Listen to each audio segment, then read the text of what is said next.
Hello dear chess friend, I have a very exciting game to share with you, which was played only 10 minutes ago.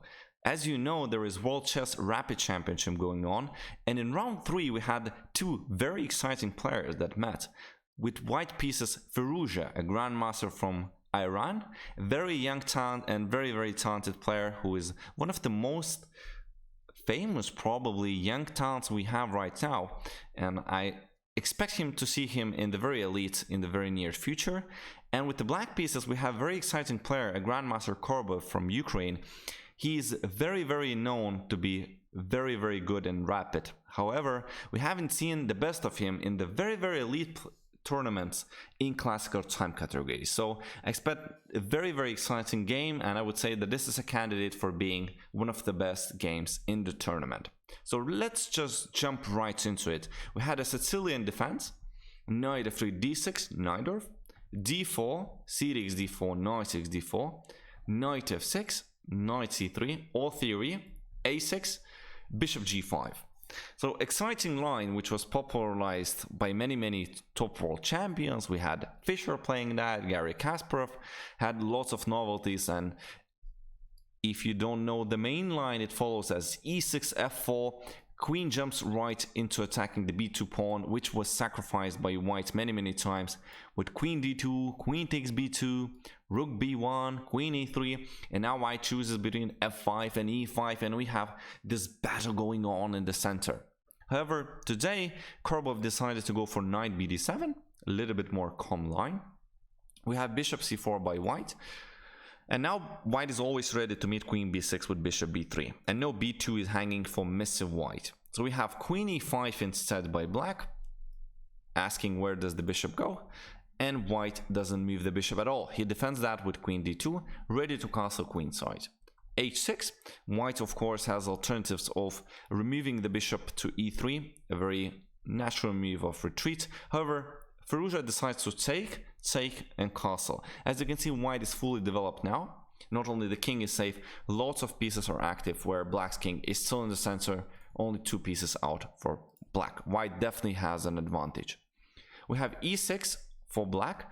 Now he's ready to play b5. If he played b5 here, I assume that they had something like bishop d5 coming in, and that's what Korobov didn't like. So we have e6, bishop b3. This time black doesn't go b5, it doesn't lead to tempo up. However, a very natural and I would say a possible move by black. Bishop e7, ready to castle kingside. King b1, very common prophylactic move once to castle long. Bishop d7, f4, and white clearly shows his intention of attacking the black's king or striking in the center. Rook c8, the only open file for the black so far. Rook he1, developing in the center, very natural. White wants to hit later with possible e5s. Rook c5 doesn't allow white to play e5. Queen e2 insisting to play e5. Castles e5.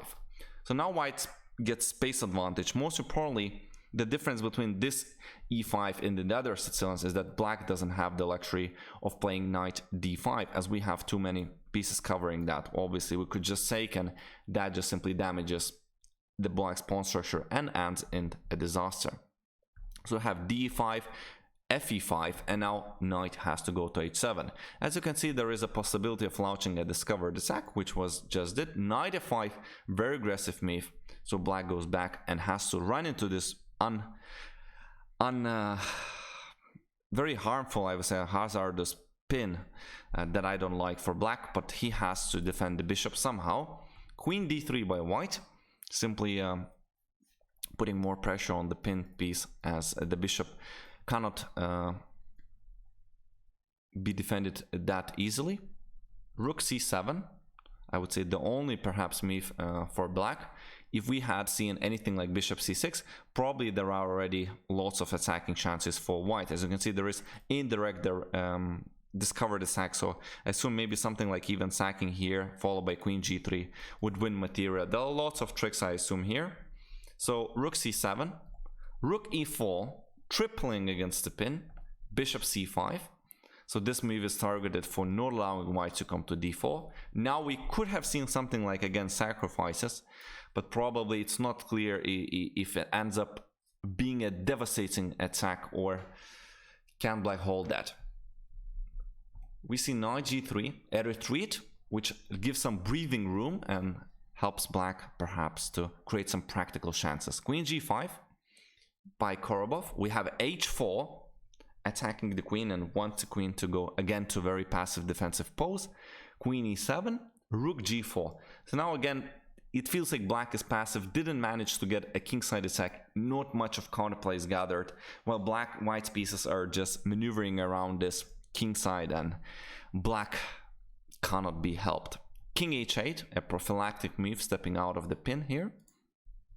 Knight h5, g6, beautifully knight f4 maneuvering, and as you can see, if say black plays something like b5, I believe there are already sacrifices like that, which is really, really beautiful. When you're that much more active, always tactics work to a favor.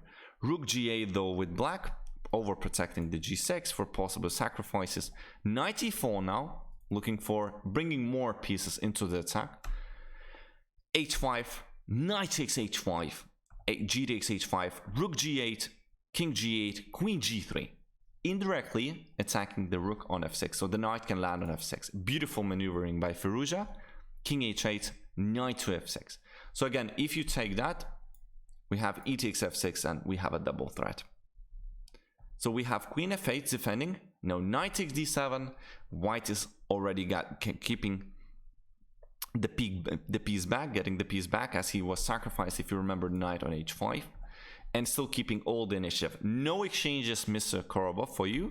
Queen moves back to f3. Obviously, only black has the weak king, so we avoid exchanging queens. Queen g4, queen f1, insisting keeping the queens on the board. Very nice of Firouzja. Bishop f2, simply attacking the pawn. c3. Now the bishop can always jump into attacking as well. Queen takes h4. Bishop c2, beautiful maneuvering. Knight g5, knight f6. Rook c8, covering the 8th rank, which is vulnerable for black. Queen e2, bishop c5, knight takes h5, bishop e7, g3, queen h3, knight to f4, and again black just resigned in a couple of moves. Rook h1, queen g7, and queen b7. There are too many threats. So I would say very, very attacking game by Firouzja. Hope you enjoyed that fighting game. I thought that very nicely maneuvered. Even those tactics worked only because he played very correctly strategically, I would say. Black never got to create any kind of counterplay with regards to queenside attack against the white king. Of course, he managed to get some activity with practical tricks. However, Firouzja solved that. I would say one of the most beautiful games so far in this tournament. If you did enjoy the video, please do subscribe to my channel. I hope to see you in the next video, and stay healthy, continue loving the game, and play chess. Goodbye.